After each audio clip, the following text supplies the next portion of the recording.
Tonight we will discuss the Tyson-Paul fight. God is making a return in the NFL. More and more athletes are talking about him. We're going to talk about Week 11 and many other things coming up next on Goode Sports.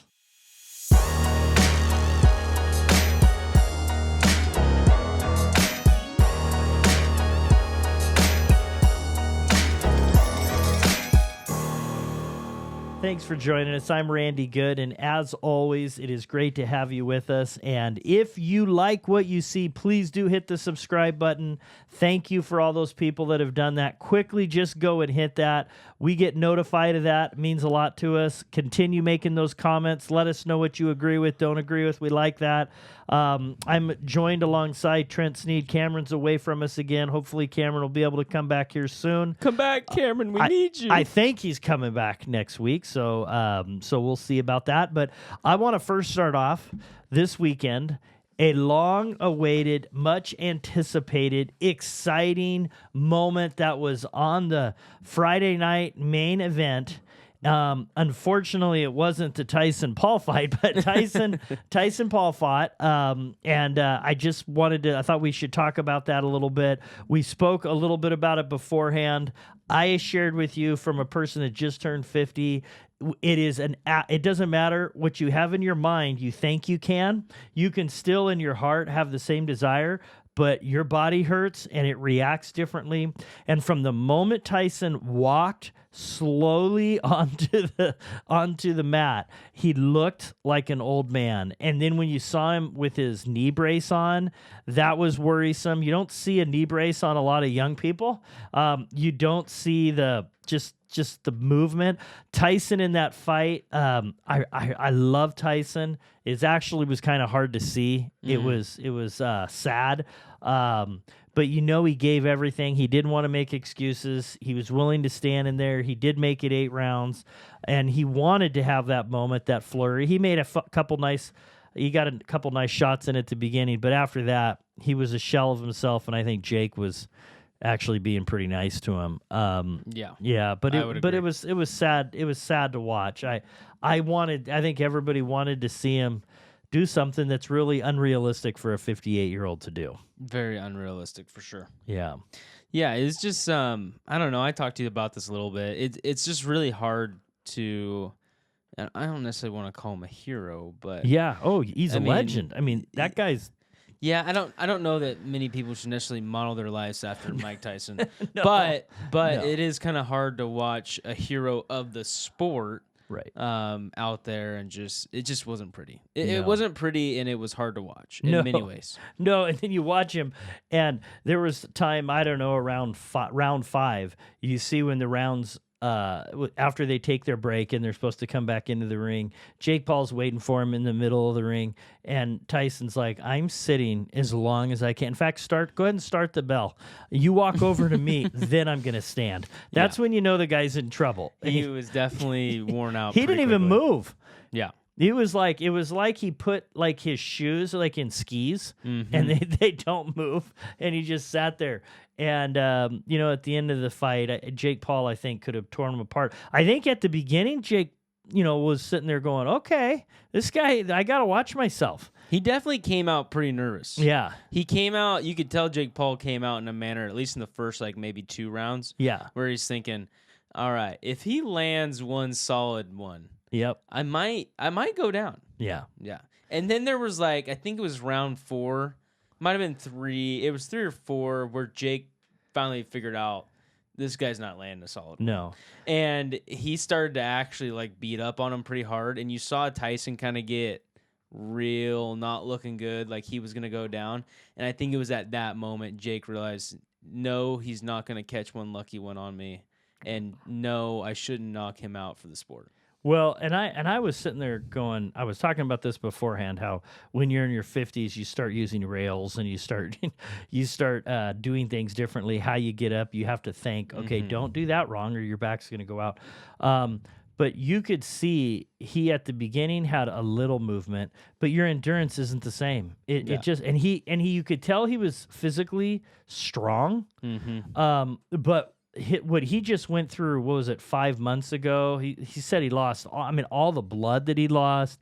He wasn't fully ready to do that fight. I mean, it would have been way better served to wait another 2 or 3 months, 6 months. But the problem is, in the end, he'd be 58, 59-year-old guy. Yeah. So he could have maybe had a little better pep in his step, but it could have led to something that would have been more dangerous, because a little more of him would have been a lot more of Jake, and it could have ended badly. And I've seen a lot of different memes of Jake and different things. I heard Drew was sharing with me that Jake Paul's next fight is against President Carter, who just turned 100.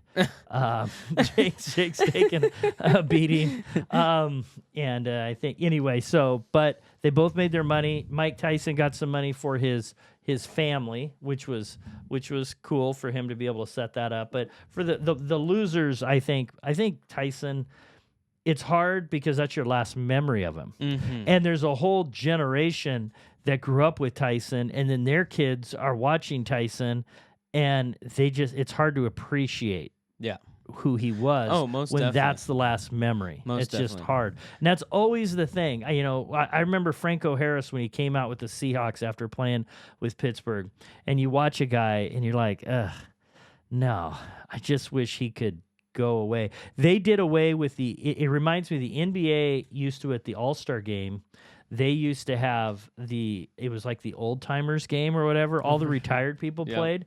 And it was, you look at these stars, and it was just ugly basketball. And then they were breaking their legs, and it's just hard to watch. You want to have the good memories. And that was too bad. I respect Tyson. He's a warrior. I think he hurt his knee, and he didn't make excuses. So good for him, but hard to watch. Yeah, the only thing harder to watch than that match was shortly before when we saw his butt cheeks live. Oh, good night. That you can't unsee that. No, you can't. That was unnecessary punishment. Yeah. That was the hardest thing to watch. Except, I agree. It was definitely one of those things where you're like, oh, I'm never gonna get rid of that memory. No. It somehow just became a core memory in your brain, whether you liked it or not. If he'd have came out like that, he'd have had a better chance against Paul. Probably. All he had to do is turn around occasionally. Paul would have been blinded. And that boom. cameraman knew what he was doing. The camera went down. That went down to the full moon. Yeah, he saw it and he said, "This is a moment the people need." Yeah. Did we need it? No. Maybe for the memes, but yes, we did. We will see if we can add that clip. I don't know if that is allowed or not, but viewer discretion. I recommend that you have somebody with you if you're going to watch that. No children under the age of 43 should watch that. So anyway, that was rough. That was sad to see. So anyway. Moving on. That was what you were looking forward to. Yeah. But the fight beforehand was insane. Katie Taylor won a controversial decision over Amanda Serrano, and that was one of the best fights I've ever seen. Those were two gladiators that just went off on each other. It was like, one of the criticisms they had of Iraqi movies back in the day was that they weren't actually like boxing. Mm-hmm. They're just punching each other, and it's unrealistic. Well, we got to see that night. They just lambasted each other, and Katie Taylor, great fighter. She gets in, though, headbutts Amanda Serrano. I think Amanda won. But her eye got split, if you haven't seen it, and there was blood everywhere. Yeah. And then she kept fighting, and the cut got bigger and bigger. I started, I don't know, after round 5, 6, or whatever it happened, at some point I called her third eye. That cut was bigger than her eyeball, and then when the flap, she got hit the one time, and the flap just opened like it was like a patch over her eye. She became a pirate. It was crazy because at one point they were just kind of like trying to just like, we'll put a little gauze in there and we'll dry it up and we'll just, we'll put a little Vaseline on it.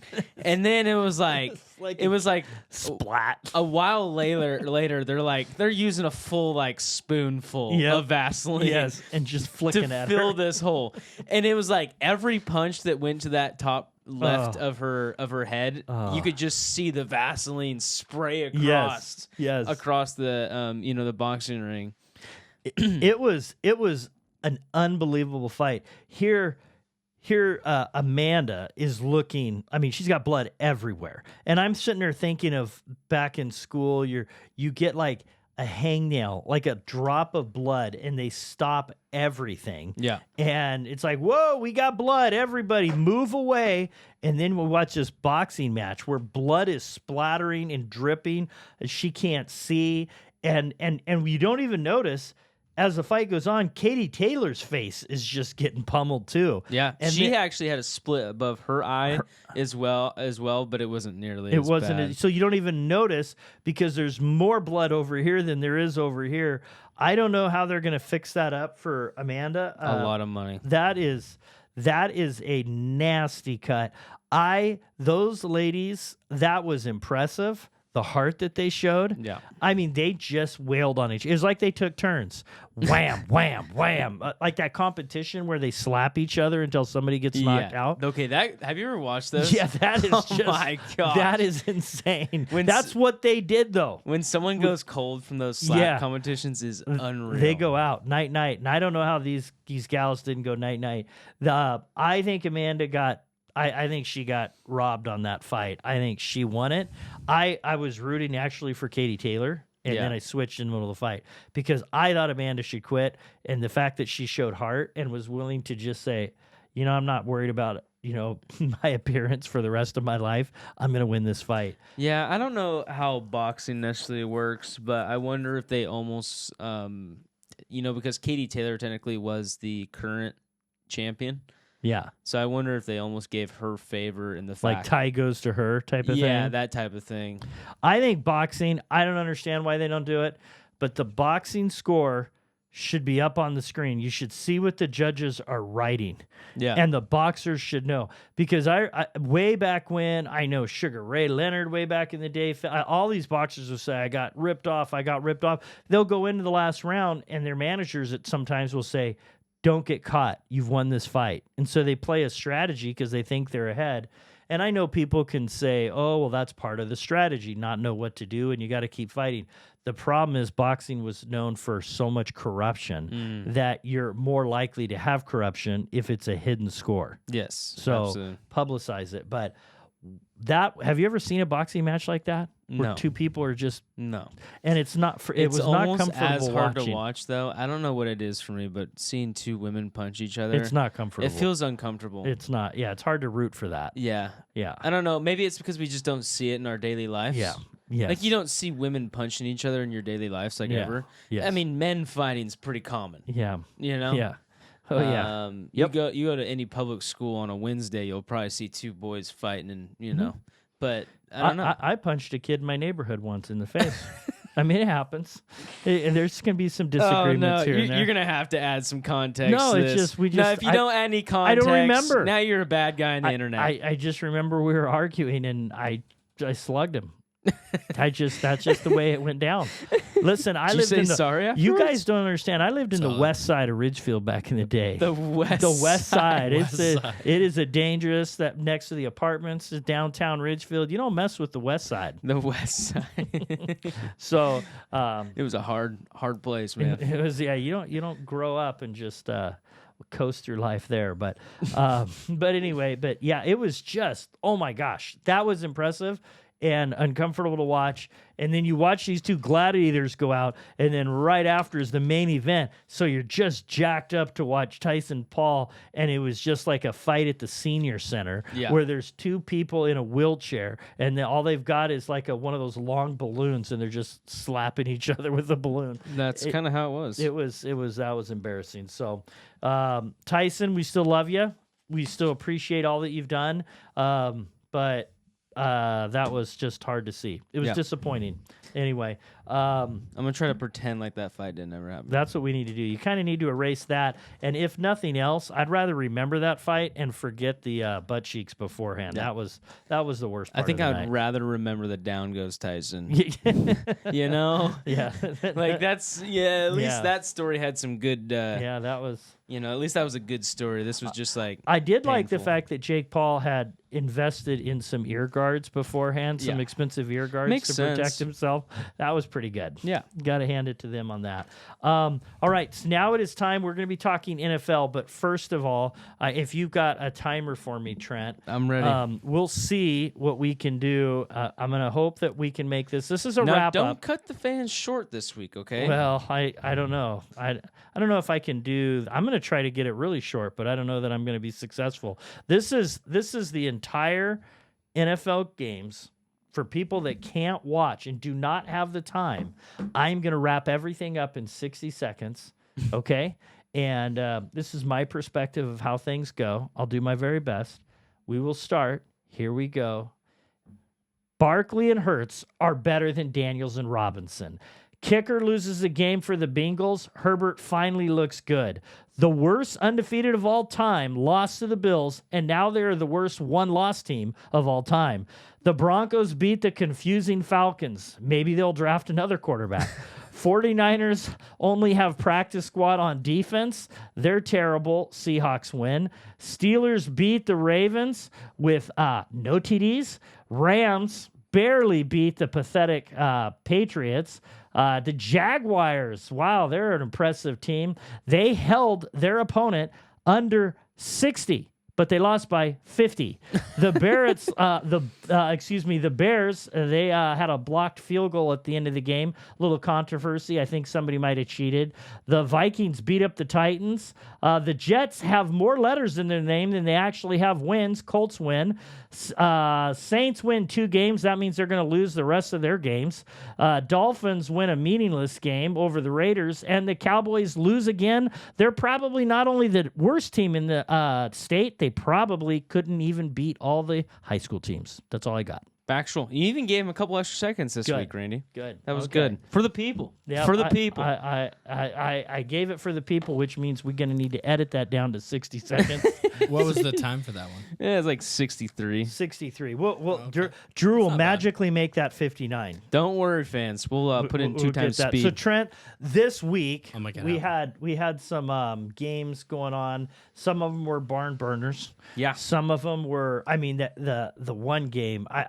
I'm sorry, the Lions, 60 points. You know, they held them under 60, so that Yeah. was great. But they lost by 50, so that game was embarrassing. But what were your thoughts? You had Eagles won. The Jags are terrible. The Jags are terrible. What happened?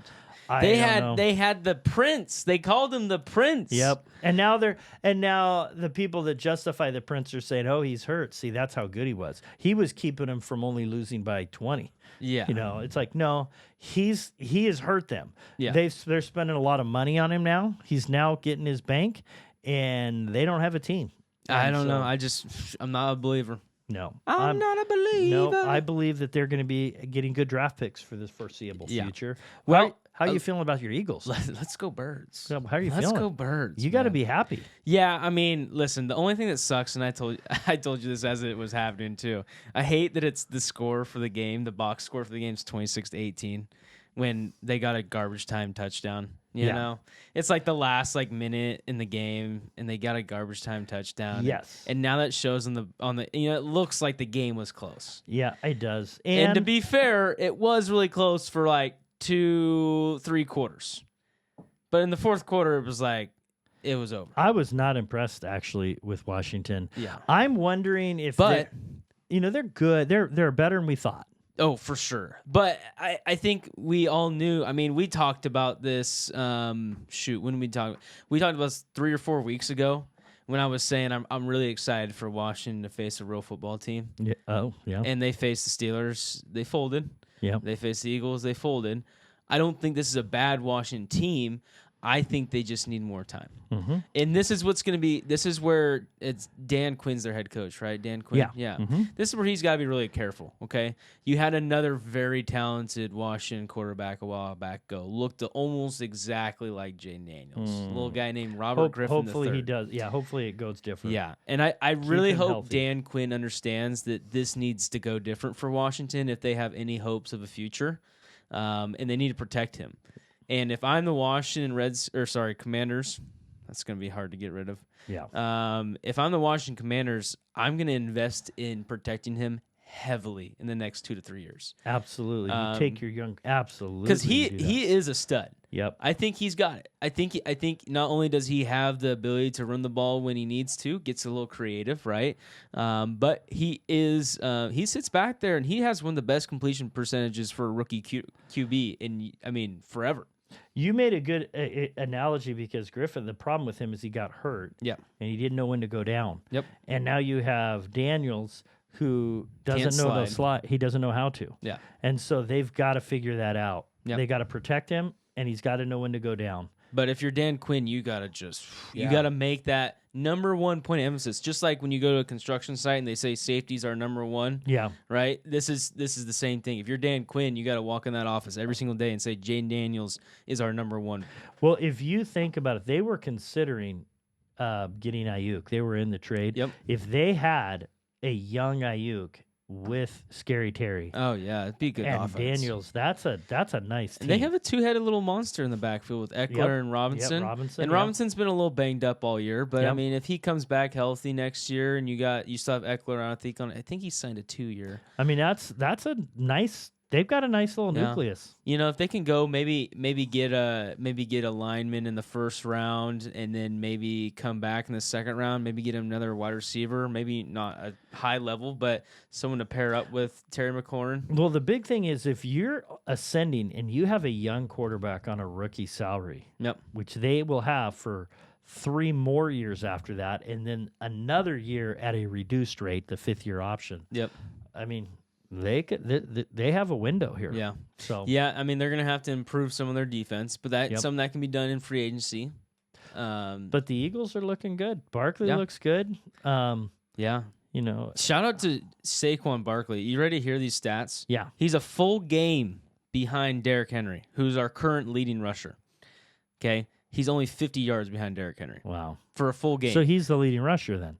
If you add that game, probably. Which it will happen. Yeah. Yep. And then you go into receptions, Oh, yeah. which Derrick Henry has 0. Right. Okay. Oh, so all-purpose yards. Barkley is All-purpose yards. Let's see here if I can get this to work correctly. So currently right now, Alvin Kamara leads the league in 400 receiving yards. Saquon Barkley's at 5th. wow. So he's not only theoretically speaking the number one rushing running back, he's also the number 5. Where do you put him in MVP category right now? I don't think it's possible. I mean, you think it's always a quarterback? it's always a quarterback. His name will be on the ballot. Yeah. Just That's like Justin Jefferson last year. You sign him? His name will be on the ballot. He does have a really high possibility to get Offensive Player of the Year. Yeah. That's a goal Right. that he could actually obtain. I mean, think about that. You stole him from an NFC East team Yes. and signed him to a very reasonable contract, Yes. and he has changed your team. Yep. And we have him for 3 years. That's fantastic. I think legitimately it'll be probably him, Derrick Henry, and maybe Jamar Chase fighting for that Offensive Player of the Year award. That's probably, I mean, realistically what we're looking at. Chase is going to get the bank. Yeah, Yep. he is. Yeah. Most definitely. Yeah. Then the 49ers led the whole game until 12 seconds to go. And I don't even know what to think of the 49ers until they have just too many all-pros out. They're still out. I was hoping they'd be back by now. So who are they missing on offense So- other than Kittle? So And offense isn't as bad now. Kittle is a significant loss with Ayuk out. Yeah. Pearsall got 0 touches, played the entire game. Yeah. That's not good. Well, I think Kittle, Jennings no looks matter great. what, is so hard to lose. Yeah, because he's gonna be your lead blocker on a lot of plays. Or he's gonna be a big part of your blocking scheme on a lot of your plays, and he's also gonna be a big part of your play action. Yeah. So you take away someone who's very important in the play action and blocking. That makes a big difference. I think he'll be back though, and then outside of Ayuk, people lose players. Their offense, I think, will end up being okay. You got to have Kittle back, but it's defensively. Huff, who was out for the year last year, he gets back and he's about ready to play. Then he breaks his hand in practice after being out a year. So he's still out. So we have at the safety position, our lead safety, all pro, is out. And then Charvarius Ward is still out because of the loss of his daughter. Yep. That's our number one cornerback. So at safety, you're missing your number one quarterback. You're missing Greenlaw as a linebacker. And Bosa, who had 2 sacks at the beginning of the game, goes out of the game. So at each level, you're not only losing a player, you're losing an all-pro caliber player. Yeah. And it's just teams can do whatever they want. And when you have a game like what you had with Seattle and they know they've got 4 downs, it's just hard to stop when you're just missing too many. Speaking of another team, I don't even know what to think of them. oh my gosh. If you're the Seattle Seahawks, just go get them. I don't care what it costs. 2, 3, 4, 5 first-round picks. I honestly don't care what it costs. If that team had a bona fide quarterback at the helm, I guarantee you they are instant contenders. With those in the Super Bowl. Receivers. They're cornerbacks. Yeah. They have 3 cornerbacks that would probably be number ones on 80% of NFL teams. So Purdy threw an interception. That Witherspoon hit, that was a he reached down. I don't see very many where it's like a foot off the ground. He reaches down and puts his hand in there and then tips the ball up in the air. I mean, there's no windows. Yeah. And they have 3 And their guys. defensive line is actually pretty solid. Yeah. The Seahawks defensive line. Who do you think they should go who should they try to go get? I mean, theoretically speaking, if you want to go get a rookie, you go get Shadur Sanders. And the only reason I say that is I don't know that Shadur's probably the guy that plays out the best in the long term. Like, I don't know necessarily Shadur's going to be the 10-year star, but this team's built to win now. And if you're going to go get a rookie, you want a quarterback that's going to win now. Mm-hmm. We've seen it almost every time. In most cases, the rookie quarterbacks that perform at the highest level, at least the first couple years, are the ones that have a running ability. Yeah. Look at Jaden Daniels. Even C.J. Stroud has legs on him. The guys that are more bona fide pocket passers usually end up playing out in the longer run. But I think if you're the Seahawks, probably Shadur Sanders is probably the player you want to go for. Yeah. But there might be some veterans available that come available at the end of the year. I mean, I don't know necessarily who you'd go for. I don't know where their cap situation is, so I'd That's have a to good look question. at that. But if you didn't have to worry about the cap, which you do, I would wonder about a trade with Atlanta and getting Kirk Cousins. Getting Kirk Cousins. He's not. He doesn't meet your mobility, but he's a good quarterback. Yeah, but the Seahawks don't necessarily need mobility. I was just trying to think of, in the favor of if you're going to go get a rookie, you need them to perform at the beginning. Yeah. Because this team's built to win now. Yep. You're not going to have all 3 of those cornerbacks in the next 5 years. Yep. And you're not going to have the wide receiver talent they have right now in the next 5 years. Right. And you're not going to have the 2-headed monster in the next 5 years. Yeah. Zach Charbonnet and Kenneth Walker are studs. You're not going to have them Walker next 5 is years. good. So, yeah. Theoretically speaking, they need to win now. I don't know how that would work. And I just don't think you're going to do that with Geno. Yeah, don't get me wrong. He's playing good. He is. He had the game-winning run. I mean, he had a couple of big runs on that last drive. But Cousins is at a different level. Yeah. Although he's up and down a little bit. But I don't know if they could. It looks like they've got some cap situation going on. I don't know how they'd have to do the restructuring. But from a cornerback situation, they've got good corners. Yeah. Several ones on their team. So pretty good. The Chiefs lose. Oh my gosh. That helped me get over the 49ers.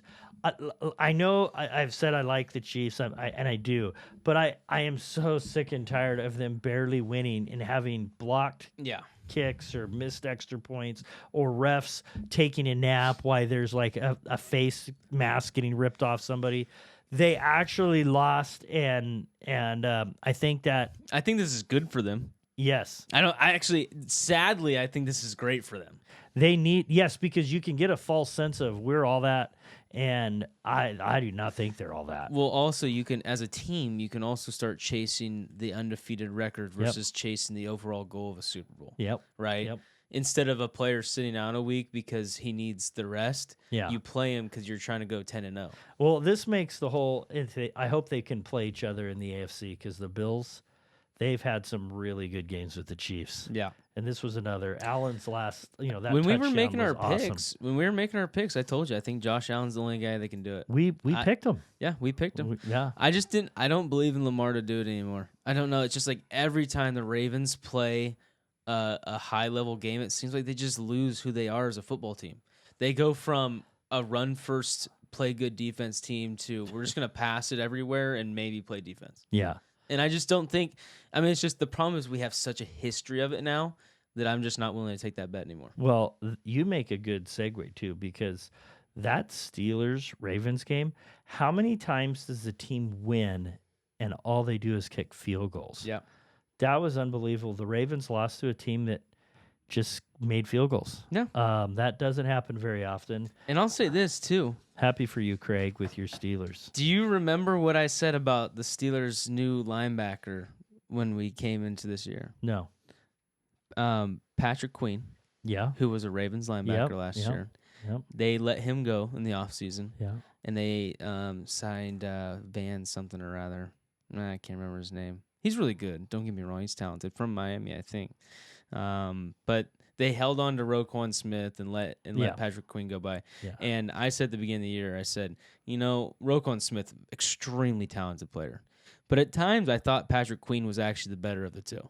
Oh. And all I'm going to say is if you watch that football game, there was times where you could tell that dude was fired up. He was jacked up for that game. He was jacked up for that game, and he made it known that he was pissed. He was the wrong linebacker to let go. Yeah, he played at a very high level. Yeah. He played really good. So, I mean, good for him. Yep. And, honestly, I don't know where the Steelers – the problem about the Steelers is they give you a very big false sense of hope.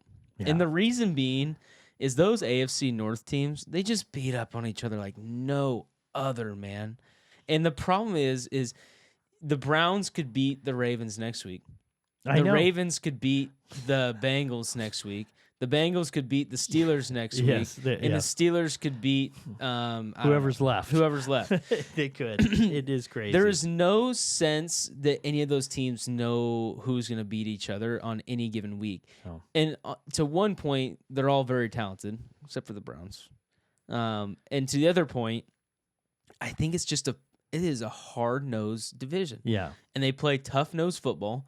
Almost all of those teams are supposed to be defensive based, even the Bengals, who are not right now. But they're supposed to be all like, punch in the mouth football teams, and it's just like you can never predict what's going to happen with them. So there's two teams, one in each conference, to me, that I can't figure out. I don't know if they're totally legit, or just good. Yeah. Good teams. And so you tell me who has a better chance to make the Super Bowl. They probably neither of them will, but if one was, Okay, Pittsburgh or the Vikings. Oh, Both have great records. oh, They both have had really great moments, but I'm not sold on either of them. I think there's no way the Vikings beat the Lions. Okay, Give me the Steelers. It's because the Lions are just clearly the best team in the league right now. Yeah, because this is the So if the Lions were in the AFC, would you then say they have a chance? Yeah. okay? This is the only path to the Super Bowl that the Vikings could take to win and go to the Super Bowl is if they didn't have to play the Lions or Packers in the playoffs. That's not going to happen. Nope. Because the Lions and Packers will be in the playoffs. Yeah. Mm-hmm. So, and the other side of that note, the only route for the Steelers to make the Super Bowl is if they don't have to play the Chiefs or the Bills, which theoretically could happen.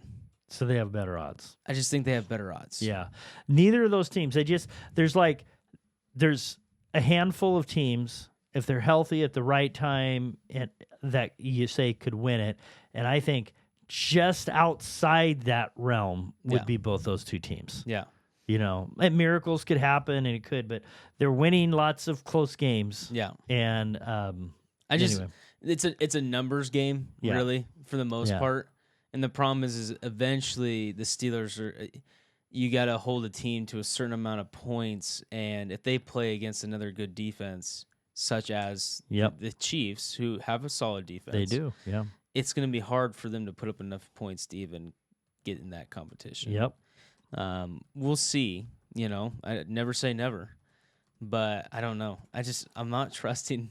Yeah. I'm not trusting Russell Wilson to take them back to the Super Bowl, and I'm not trusting Sam Darnold to do it either. Yeah. Until proven otherwise. I would love to be proven otherwise, especially in Sam Darnold's case. I love me some Sam Darnold. Yeah. So I'd love to see it, Yeah, that's a good story. but I'm not there yet. He's you're waiting for this. I got a good question for you. Okay. The Dolphins won another football game.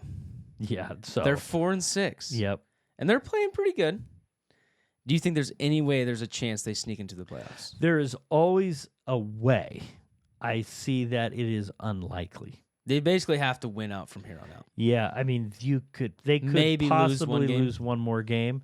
I don't see it happening. I wonder what their schedule is. It could happen, but the Steelers get the win. Now, ironically, moving on here, their kicker, Pittsburgh's kicker, had a great game and has had multiple 5+ kick games. But in the NFL, this has been abysmal for kickers. There has been some great kickers, maybe some not so great kickers. They are not only defining games, you're remembering, and they're ruining seasons. There's some bad kicking out there this year, and I don't know what's going on. It's not great. Last was it McPherson? Evan McPherson, two kicks. huge field goals. That was the game. Yeah, and that could be the playoffs for the Bengals. That's brutal. Moody was horrific. 3 for 6. Yeah, and he made the game winner to get him to 3 for 6. That's terrible. You got Jake Elliott. Jake, I think. Jake 3 for 6 as well. I think. Our Drew, our friend behind the scenes, called him Jake the Mistake. Yeah, I mean he was once Jake the Make. And then Tucker. Yeah, Justin freaking Tucker, never the misses greatest kicker of all kicking time, and he's missed multiple kicks, multiple games. I don't know what's going on with kickers. Okay, the 49ers have lost 2 kickers. I don't know how usable this is. I just got to ask you this question real quick. How on a team can you lose both your kickers? What is wrong with your organization? Kickers should never touch anybody. They kick a football that's inflated. Why do you have 4 kickers that have been on your team to kick field goals and 2 punters? I mean, that is taking up way too much roster money in the 49ers organization. I don't understand what they're doing there, but what were you going to say about kickers? You ready for my theory? Yes. What's that? My theory is a lot of kickers are not kicking the actual kick returns anymore. Yes, that's true. Because of the new way they're doing it. Yeah. And my theory is they're not as warmed up as they've been in the past because of this. Okay. Justin Tucker does not kick the kick returns. So he gets less actual game kicks. Jake Elliott for the Eagles does not kick returns. Yeah. Who's another kicker? I'll look it up right now. Why do you think that is? Why are they because when you do kick returns, they're kicking the ball 70 yards. Right. And usually it's like straight on a dime. Yeah. When they kick them off. They usually pinpoint them almost right at the field goal.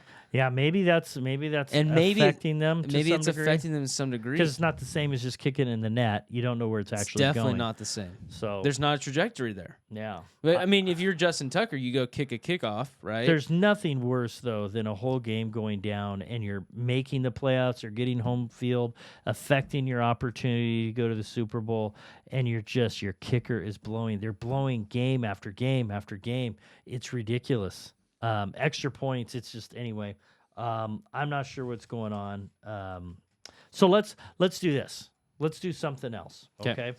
It's time. Last week we did quarterbacks. Okay. And we way under 60 seconds dominated that. Yeah, we're gonna go a little slower this time. We're gonna go with the top 10 receivers. They don't have to be in order, but they're in our top 10. Okay. Okay. So, you want me to go first, or you want to go first? I want to go first this time. Oh, I want the easy one. Okay, here we go. All right, ready? You're up. Jamar Chase, CeeDee Lamb, Justin Jefferson, St. Brown, Terry McLaurin. Oh, Scary Terry, that's a good one. George Pickens, Amon-Ra St. Brown. I said him, St. Brown. Oh, you did? Yep. Sorry, my bad. That's okay. AJ Brown. AJ Brown, yep. Garrett Wilson. DK Metcalf. It gets harder here. Okay. I'm going to go with, he's injured right now, but Mike Evans. Yep. Fair And enough. that is 10. That's 10. We did 10 this time. Yeah. Our top 10 last time was 12. You know what's crazy? This is what's crazy. And then I have Zay Flowers close. We didn't say Tyreek Hill, did we? No. But he's had a bad season. Yes, it's hard to know where he fits, but if you look at his stats, he's nowhere close. So Not this year. he would definitely be a top 10 normally. Normally. And But not this it's year. 100% based on the fact that he didn't have a quarterback for a while. Yes. Yeah. But you know what's also crazy? What's that? The after the top 10, it's really up in the air. I would say there was to me, I thought I had about 7 in there. That was really solid. I mean, really good. And then it starts tailing off. Yeah. The Crazy thing is players like Devontae Smith for the Eagles. I know.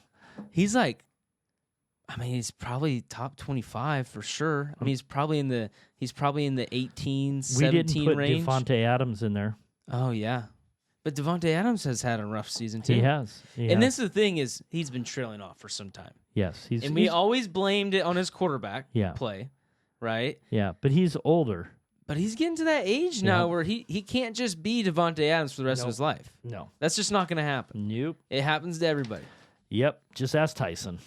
Yes. So let's move on to basketball. We've got NBA action. Yes. And the Warriors are playing really well. I'm curious. They're like 12-3 or something like that? Yeah, they and Boston's only, I think, lost 3 games as of going into tonight when we're airing. You have the Cleveland Cavs. 10-3, sorry. Cleveland Cavaliers are 15-0. Mm-hmm. They're on a historic run. This isn't like you just got lucky a few times. Yeah. At some point, you're looking at them going, okay, this is a real deal. What do you think of them right now? Well, they were young. Yes. And they still are young. Yep. And they have some talented players. Now, the good thing about the regular season in basketball is being young plays in your favor. You're going to have way less guys that are out on a day-to-day basis. Yep. Right? The teams that are still carrying the Paul Georges and the Russell Westbrooks, those guys aren't going to play every night. Or Or every ever. other night. Yeah. So they're always going to struggle. It is Sure. what it is. But a team like the Cavaliers, they should be performing at a high level because they're young. The Knicks theoretically should be performing at a high level. The Celtics still should be performing at a high level. And they look good. The Celtics only have like 3 losses. Yep. You know what the surprising thing is the What's that? Pacers. The Pacers. Yeah.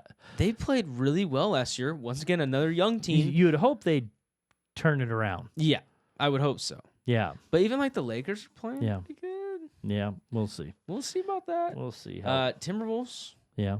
not a great start. I No. mean, it's not bad, No. but not necessarily a great start. But with the Cavs, the Cavs, what they have is they have 2 guards. Donovan Mitchell. Did you see his 360 layup? That was pretty wicked. That was awesome. But Garland, they've got 2 guards. They've got some bigs that are getting double doubles. Mobley can step out, and Mobley's a stud. He can make. He now can spread the floor. So which is nice. Jared Allen and them can actually play together. Yep. And so they've got, I think, 6 people in double figures. Yep. So a well-rounded team. Yeah. And they look good. It's worthy to discuss them because what they're doing does not happen very often. Well, and they have shooting guards through the roof on that team. I mean, they have a lot of guys that are going to get minutes, and they're not necessarily like super high paid. Yeah. I mean, I don't know.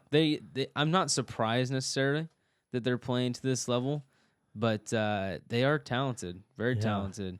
Not a lot of people talk about their center either, Jared Allen. Jared Allen, he's a double-double guy. He's perfect. Yeah, and so when you can have 2 double-double guys on the floor at the same time with 2 great guards, they can finish the game because they have 3 of their top scorers shoot free throws very well, so you can end games well. Yep. Yeah, they got Max Strus on their team too. Yeah, they look good. He was the dude that was with Miami for a little bit. Okay. He hit a lot of those threes in the playoffs. He's a good player. Yep. But yeah, they just have. I mean, their bench is really good. Yeah. We'll see. They're good for the Cavs are doing it. Hopefully finally they can keep it up. That'd be really LeBron. cool to see. It would be cool. I would have no problem if they ended up getting and beating the Celtics. I will absolutely be a Cleveland fan. I would be a Knicks fan. Yeah. I will be a Milwaukee fan. You'd be a Miami Heat fan. I would be a Miami Heat fan. Philadelphia. I don't care. Anybody Wow. but Boston. But As long as Joel Embiid's in Philadelphia, I'm not sure that's ever going to work out. Something about that guy just bugs me. oh, Is he lazy? Is that I what don't people? know. Is he lazy? Is that it?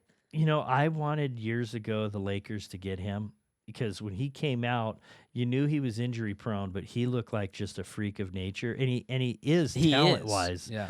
I mean, he is an unbelievable talent. But he would be hard for a franchise too at different times. Just seeing the way he's finished seasons and his past injuries and whatnot. But yeah. Anyway, all right. So now moving on, I want to talk about. There is, I think you actually brought this subject up, which is a really good something to notice. But I've noticed there's always been in sports where occasionally you hear somebody talk about God and giving credit to God and what God's done in their life. It seems like there's actually more of that going on these days. Well, and I don't want to devalue it, but there's that like common phrase of, you did so good tonight. How It's did like a everything cliche go? or And then you something. kind of, the first thing that comes out of their mouth. Well, first of all, I just want to thank God. Yeah. I don't want that to become a cliche where you're saying Right. there's any disrespect to that. That's awesome. Yeah. That's awesome. But usually it doesn't go much further than that. Yeah. Now it's like it's becoming personal.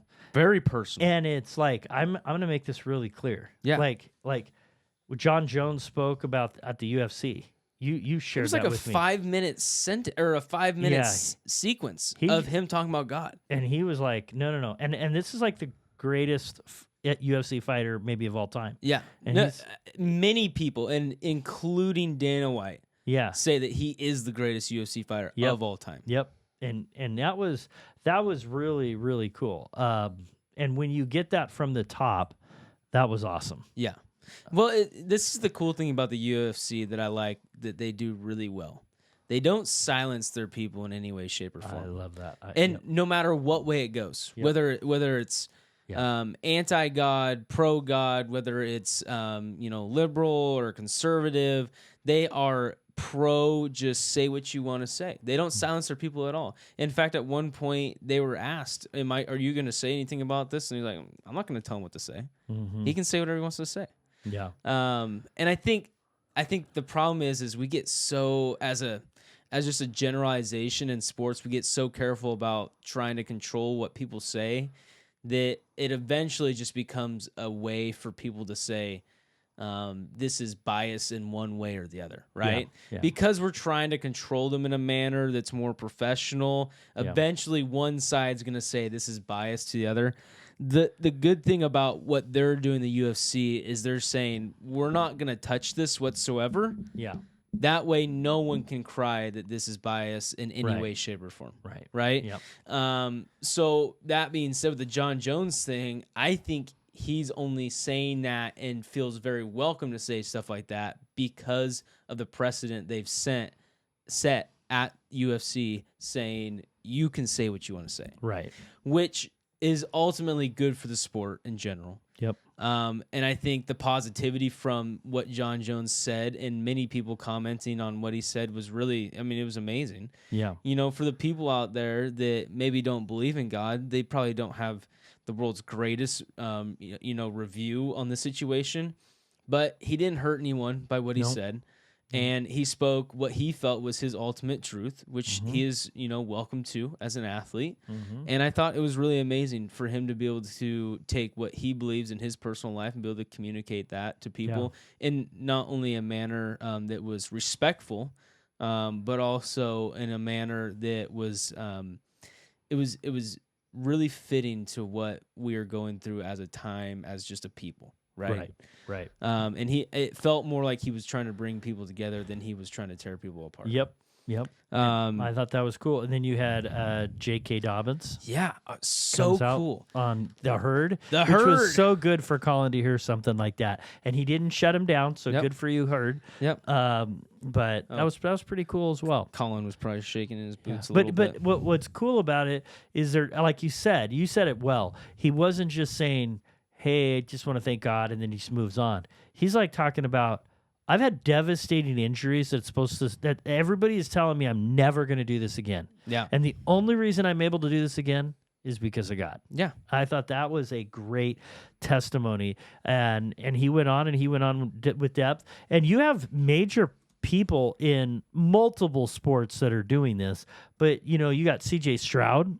Mm-hmm. You got Brock Purdy, you got Cooper Kupp, you got Kirk Cousins, you got Trevor Lawrence, you got a lot of people, and in the NBA, there's throughout sports, there's a bunch of people, and I'm glad. I think that people are starting to feel more comfortable to be able to share, and I think that's great, and you could talk football. It doesn't need, every answer doesn't need to be a certain personal belief, but I think when it comes across in a way of, I'm just letting you know the real deal. You're asking me how I did this. Yep. I would not be here without Jesus. Yeah. I wouldn't be here without God. I've been healed. And I don't think we should be silent and quiet about things in our life where when somebody has done something for us, we should give them credit. And it's easy to give a doctor credit, and that doctor should get credit. Yep. And it's easy to give a trainer and a coach, and they should. We should give credit to where credit's due. And if your belief is that God is doing something, shout it. Yeah. And I think that's awesome. So J.K. Dobbins has had 6 major leg injuries since he's been a running back, and the first one being a broken fibula, and then a broken ankle. His Achilles, didn't he tear his Achilles? He then tore his ACL and his LCL, meniscus, hamstring. And then he undergo surgery again, and then he re-injured his knee again. And then the last one was he had another leg injury after the game. He tore his Achilles. That was the Achilles. I thought he tore his Achilles. Yeah. So those are massive injuries. Massive injuries. And this is what he said on Colin Cowherd's thing. And I was listening to this. I wasn't actually watching it because I do the YouTube thing, but I have premium, so I just listened to it. And I'm just listening to it, and I'm like, as he continues to talk, I'm almost like taken back by just like the way he's saying this. But he's like, man, I just, every single injury, every time I got an injury, people just said, that's a career ender. You're never going to come back from this. And I just always thought, well, that's not me because I got God. That's right. And That's I'm like, how awesome is that? That is awesome. The man just believed in That not is only cool. he said, I not only believed in my God, but I also believed in my work ethic. Yep. And I thought, wow, That is cool. preach it. That's awesome. We should not be silent when God does something in our life. We should speak it. And when somebody does something and means something, your mother, your father, your brother, your whatever, we need to say more of and show appreciation and gratitude. And I think it's awesome that people have found more confidence in faith, because it has been something that people have tried to silence and quiet. Anyway, I've seen it before, and it's refreshing to see. So Yeah. that was really good. So we're coming up here, week 12. Yep. Right in the NFL. Randy. Yes. Before we get too far, I got a little game to play with you. Oh, we got a game. Yep. Okay. Oh, wow.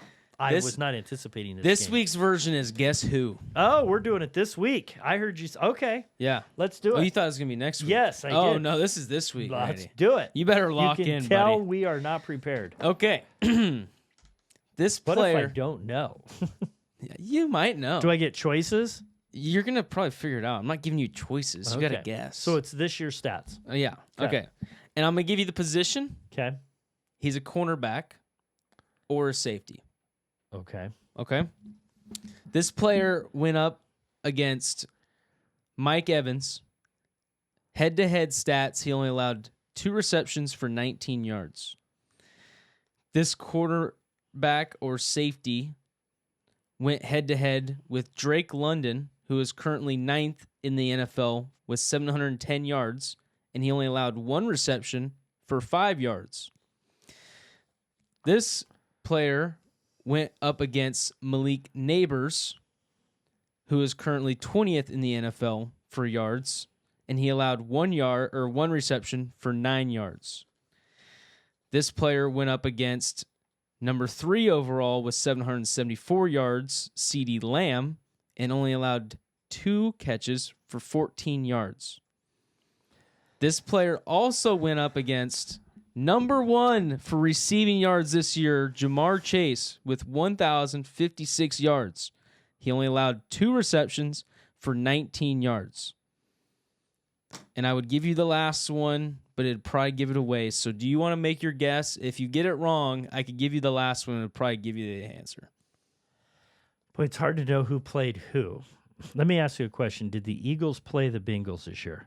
They did play the Bengals this year. Then I'm going to go with Quinyon Mitchell. It is Quinyon Mitchell. Because I know he has been locking I was going to people give you up. the I was going to give you the last one, which is Terry McLaurin, who had 0 catches for 0 yards on Thursday Night Football.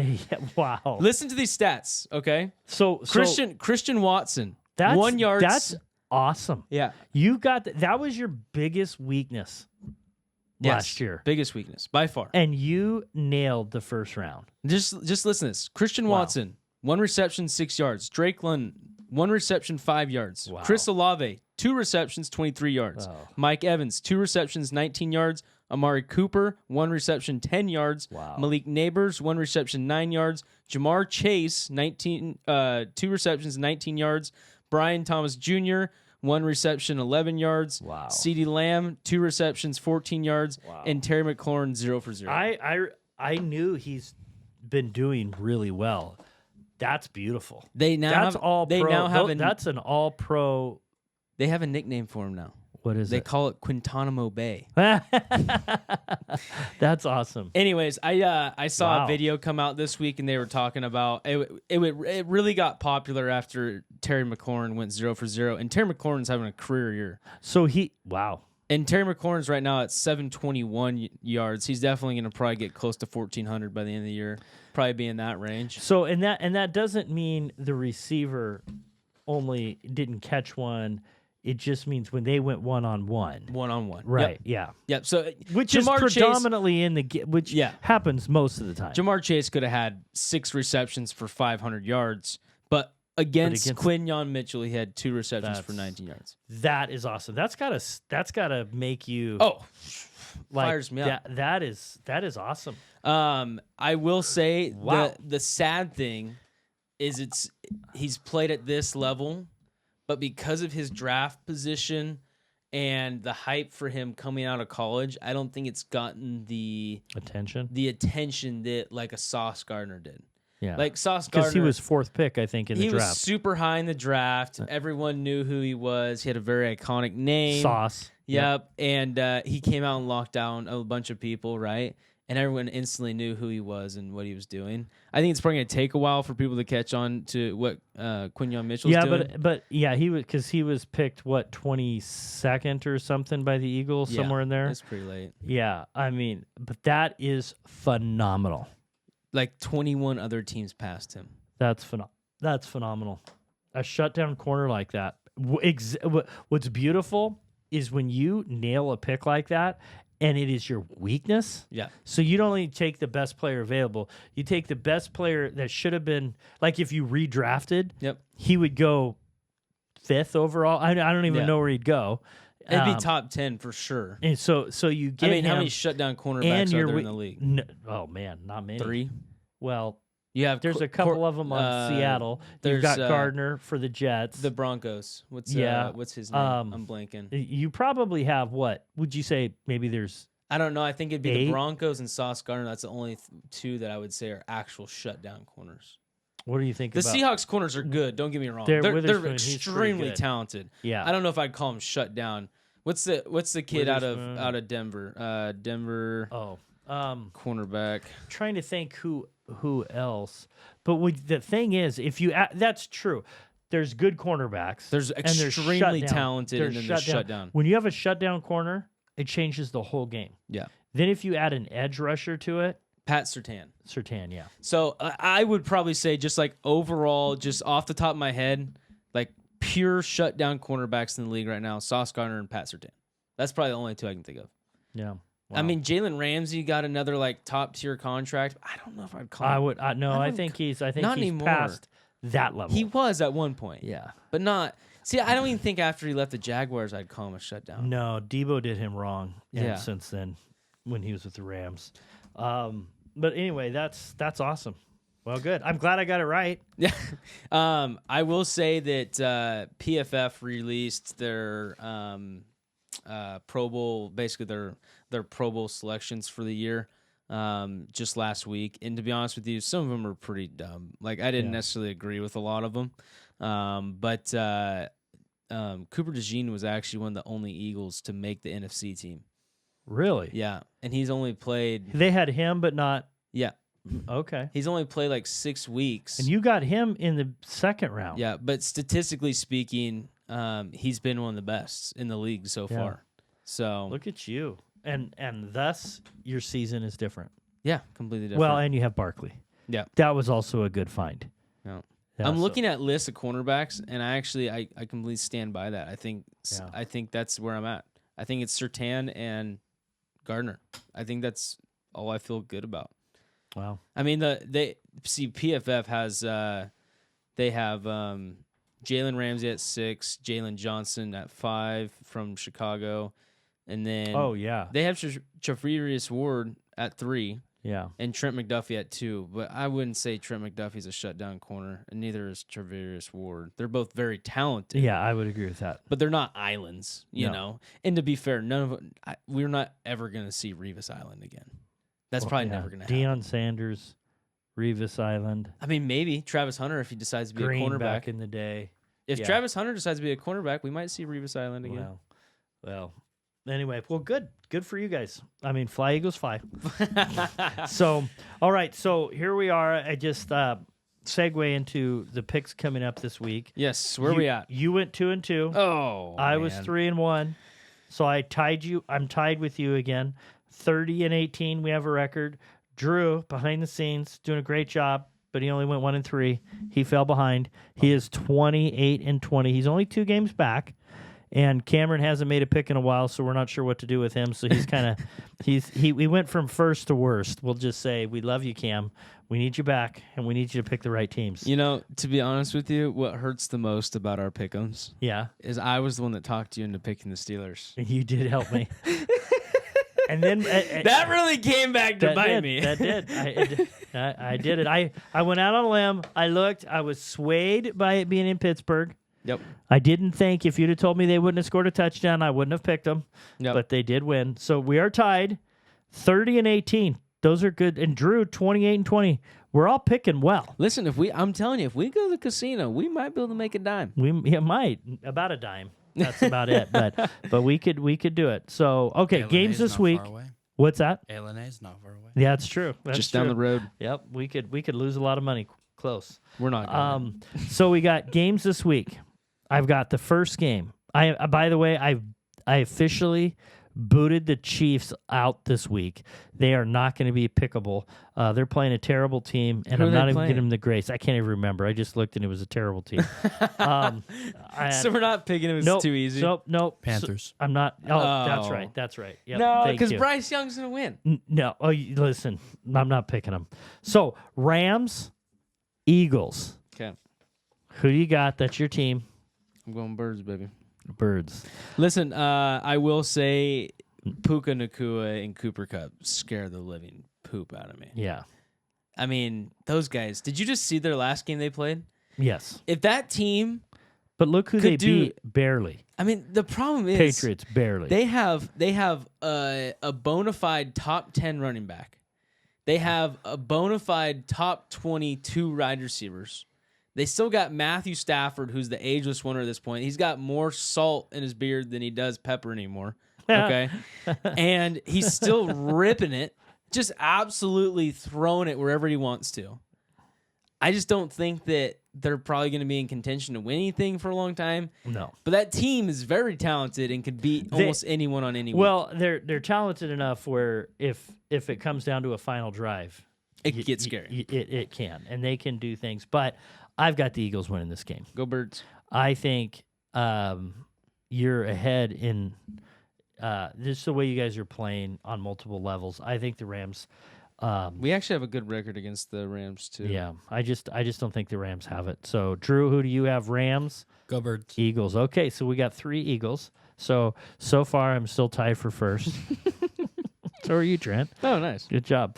49ers, Packers. Now, this is a game. You've got 49ers are still going to be hurt. Now, I think they'll get Kittle back.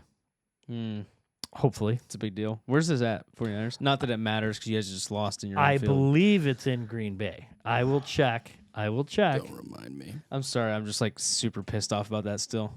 About what? You guys losing on your own field. That just really upset me. Well, upset you. We were ahead the whole game except for 12 seconds. Yeah. I mean, that's embarrassing. You would have went 4-0 last week if they would have won. Yeah, that's embarrassing. I don't even, right now, I don't even want to talk. I'm so sad. But. I can't live in this So state anymore.